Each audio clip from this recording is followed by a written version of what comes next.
Zimbabwe's opposition movement for democratic change, Nelson Chamisa, says his party would use peaceful tactics to change President Mnangagwa's rule.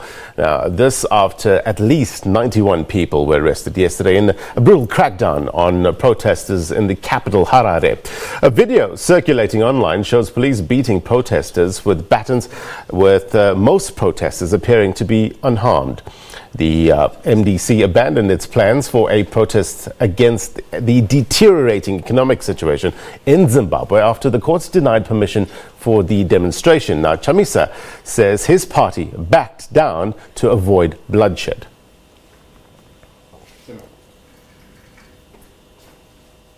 All right, let's get the latest now on the story and cross to Zimbabwe correspondent Ephert Musekiwa.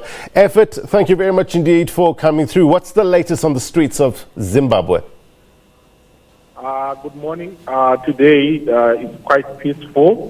People have returned back to work in the CBD of Harare. Most businesses have opened and people are going about their normal day-to-day activities. But there is still some heavy presence on the streets of Harare, but business is back to normal.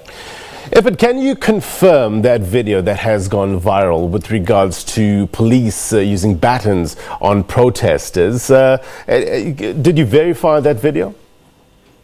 Well, I don't need to verify the video because I was actually there. I see. I actually sent pictures of the same police beating the protesters.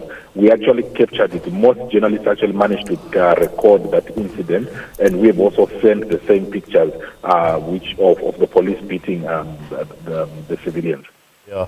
Just take us about the reasoning from the MDC, saying that they backed away because of bloodshed. What's the plans going forward now? Well, they've indicated that they are going to proceed in Bulawayo on Monday. They said that because of the heavy-handedness of the police, they didn't want to be very confrontational. That's why they decided to. They also say that they are also respecting the court's decision that the ban should stand. So they say they didn't want to be confrontational because they still are accommodating peaceful means of getting their message across to the government. But they say they are going to proceed in Bulawayo on Monday. So we wait to see how that one is going to unroll come Monday.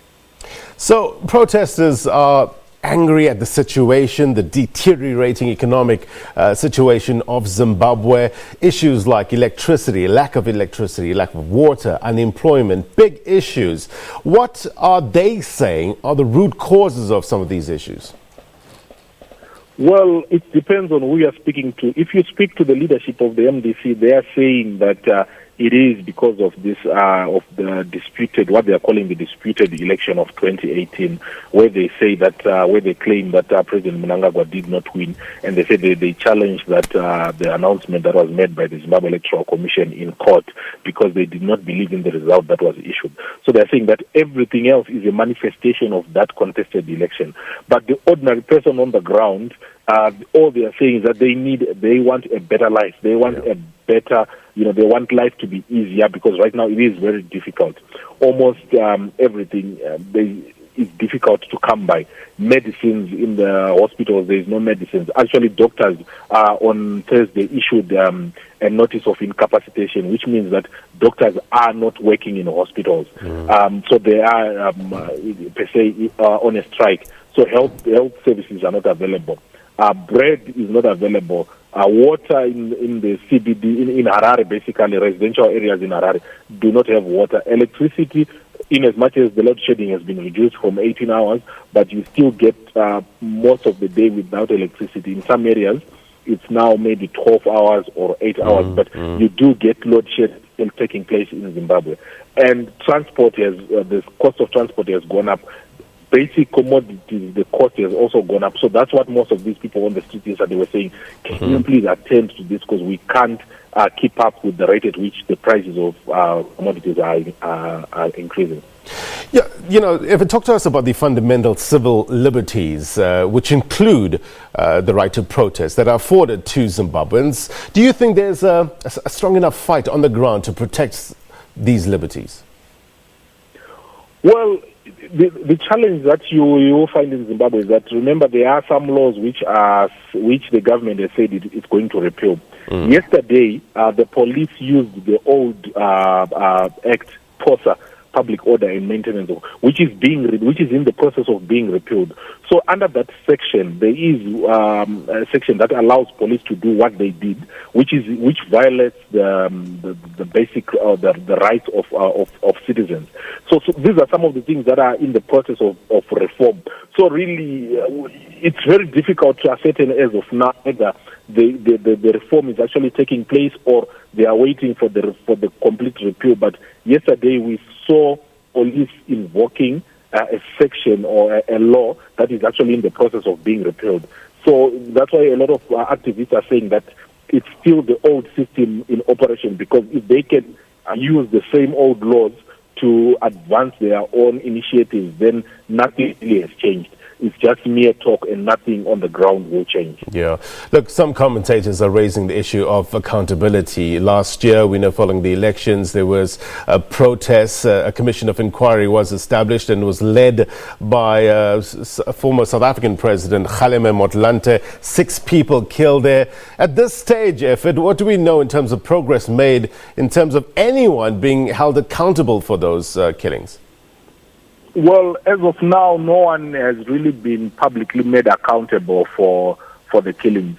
But what we have seen is that the commander of the army, the Sanyako, who was commanding the army that was deployed on the street, has been deployed. He is now an ambassador. He is no longer serving in the military. But apart from that, nothing else concrete has been no one has been held accountable. It's just mere talk. None of the soldiers has been arrested. None of the police officers has been arrested, and no one has been brought to book regarding the shootings that happened last year in August. Currently is President Mnangagwa in Tanzania for the SADC meeting? Yes, he did attend. Remember, he is supposed to assume the chairmanship of the organ on the Troika. So he is actually in Tanzania. He left Zimbabwe yesterday, just late in the afternoon to go to Tanzania. So as we speak right now, he is indeed in Tanzania for the SADC summit. Any early reaction from SADC with regards to these protests as yet? We haven't had any reactions. The only reaction that we have received, or the only open reaction that we have seen, is from the United Nations. Yeah. Nothing yet from SADC. We wait to see, maybe as the day progresses, maybe when SADC issues a communique, or when the heads of state finally meet, they might probably say something. But as of now, nothing has been. We haven't had anything. All right, Ephert, I appreciate you reporting. Ephert Musekiwa live for us in Zimbabwe. Ephert was talking about the United Nations. The United Nations has urged Zimbabwe not to crack down on peaceful protesters.